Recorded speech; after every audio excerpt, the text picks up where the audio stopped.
Morning, it's Friday the 26th of September. Whew. Yeah, another week, another month. Well, another week gone and another month gone nearly. Yeah, we've had a real good week, and hopefully by the end of today we'll not be drilled up, but we'll be getting there. We'll have knocked its ending. I've just loaded up with wheat seed and a bag of barley seed. I'm going to fill the hopper with barley seed, so Ollie'll have a full day in front of him. Phil's working in front of him with a power, a bit unnecessary, but we're just making a little bit better seed bed. Like I said, I've told you before, that extra 250 quid worth of diesel, you know, it could be tons and tons of corn. So we're just taking Bowser up because they're both empty of diesel.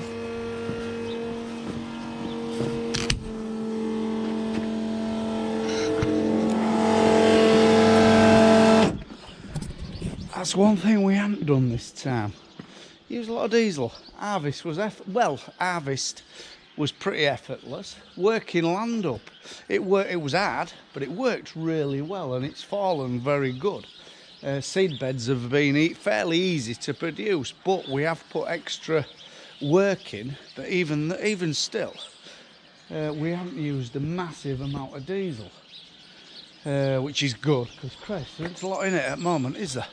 This farming job would make a bit of money, wouldn't we, if we didn't have a diesel bill, a chemical bill, a fertiliser bill, a seed bill. Christ, but just like whatever you make is, and repair bills, it's just like pay all the time. Everything's so expensive, there's naught left in it. I don't know. But do it for the love of the job, don't we? Are we all getting a bit sick of that?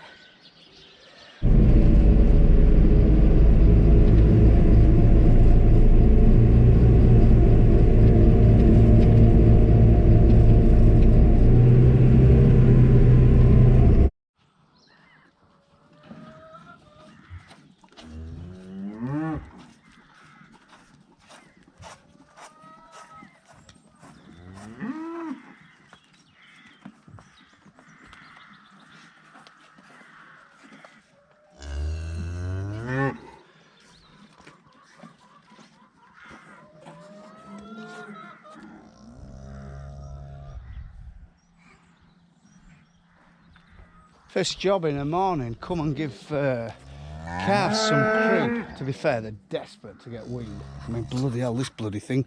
A few of them nearly as big as their mums. But we just haven't had time lately. We've been flat out drilling. We wanted to do it like a week, 10 days ago. But anyway, next week, very important job, wean calves. And I think we're going to bring some cattle in. We've got some grasses at a place called Latham, and it's laden with oak trees. And there's acorns galore. There isn't a lot of, there is grass coming, but in the past we've lost a few with acorn poisoning, so you don't want to lose a bloody bullock worth £2 do you? So I think we're going to bite the bullet and bring them in. But yeah, obviously we won't wean. The smallest will stay with their mums. I think there's about maybe 4 or 5 gonna stay with their mums, but God, they're going to be very vocal when the time comes, though, when we split them up.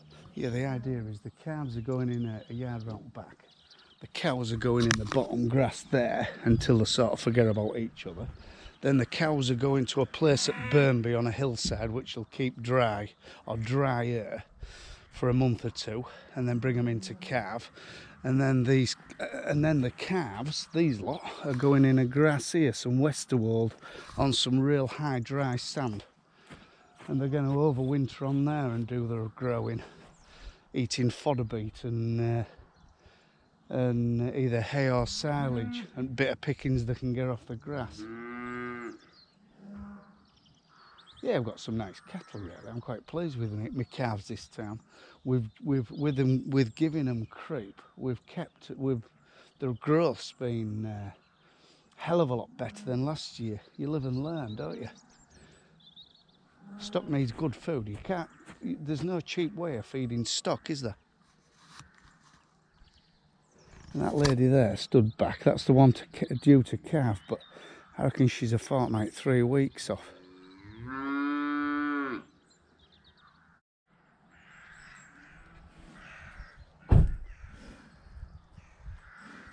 Daily routine: electricity, water, and just a bit of food, and just walk through them, or even just a drive-by. If you were real busy, as long as someone, well, as long as they've got water, they'd be fine for a few days. But it's just like, at this point, I mean, they've walked across, they've brayed across because they know they're going to get a little touch of barley. And yes, they don't really need the barley because they're in right good condition. But like I said to you before, if this gang ever gets out, they'll just follow me with a bag to a point that they'd nearly knock you over and just walk them back in. You know, it's a bit of training and peace of mind that they'll do that. If you had a fence full of limmies, whew, I don't know about that, getting them back in. They just run, don't they? In fact, one day, some of my dad's Continentals got out. I don't know how. No one knows to this day. We all said we shut the gate. And it was a foggy morning and all you could see from about here to that silver birch tree. And they just went out of sight. All you could hear is the thud of hooves. Anyway, it was as though they were remote control. They all stuck together. They came brain across here. They went down that hedge, down the back side, up the track, round back at farm, and we thought, Christ, these are never going to stop. They went down the middle of the pig sheds where we could contain them, and we opened the door and they went back in the yard. It was bizarre. I mean, it was one of them things where, it was one of them situations where we thought, Christ, we're never going to get these in. They're going to end up on a road. There's going to be accidents or one thing or another. And like I said, it was as though they were remote control and you steered them in. It was, yeah, God was looking down on us. But anyway, back to this gas. Yeah, they look fantastic, to be honest. The ones I bought in, the 4 I bought in, are a lot woollier than ours. Ours are a lot more smooth coat, which I like. I think I like the smooth coat rather than the curly woolly effect. But they'll probably be a lot hardier than ours. But ours last year didn't take no fault outside. I mean, bloody hell, mornings they were covered in frost, and they were as happy as Larry like. Right, I'll give them some barley.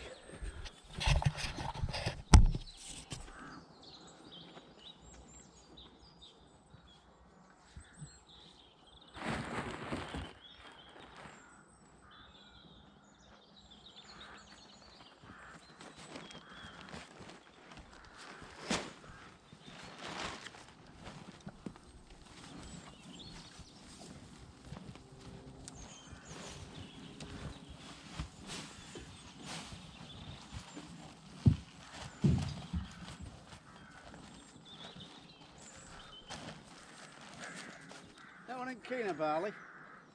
Never has. Never gone in, never gone for a sniff. Oh yeah. Not wrong with it, just don't like it.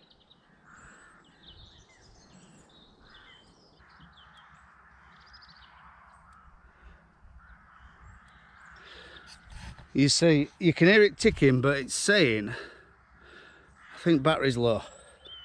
So, on my, I haven't, to be fair, it's a temporary one anyway, because we're charging the other one up.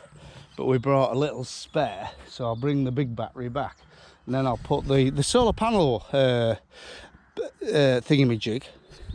That really keeps them going. So yeah, that's energised. I'll bring a battery later on. Water there. Everybody's happy. Oh, actually, it's gone in. That's the first time I've ever seen that go for a sniff of barley. But yeah, fingers crossed, Django's done his job and they're all in calf. And it'd be real interesting. Well, as long as we don't have problems, I'm real interested in what the calves are like. But these will stay here. These will calve in February, mid-February, I think. I've got it wrote down. If he works straight away, which he did, he was as keen as mustard when he went in the yard with him. It's mid-February, and we'll keep these in this field till mid-February, but we'll have to fence the bottom off. The bottom gets very, very wet and bottomless, and they'll waste the grass. So we'll probably give them a top, just this top bit of high sand, and bring them some, they don't want a lot of food. They want to be on rations, to be honest. In fact, the last month, they don't want to be much more than barley straw, because we just don't want a big calf, especially with Django's big shoulders and one thing or another. We just don't want, we'd rather have a little spindly healthy calf than a real big healthy calf where you've pulled it to death, you know, if you know what I mean.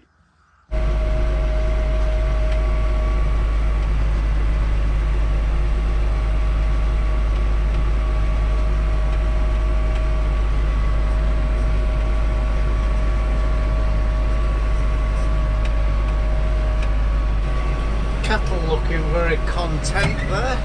In fact, the Herefords, bloody hell, they're very, very fleshy. Well, they're all very fleshy, even Continentals, to say there hasn't been a lot of grass.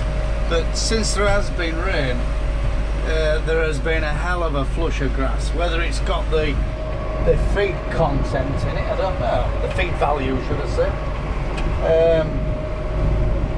We don't know, but they seem to be doing all right.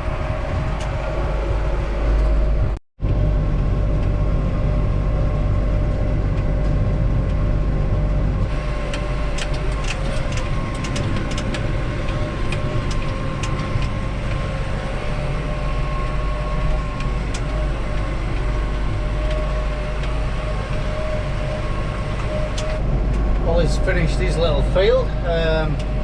It's too wet for me to shift where he's been drilling today, so hopefully I'll get that done next week, get that rolled next week.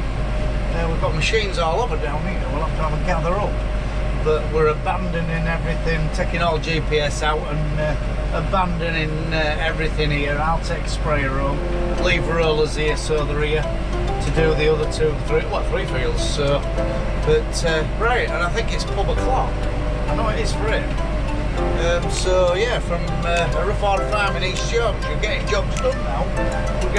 We're getting worked up. Bye for now.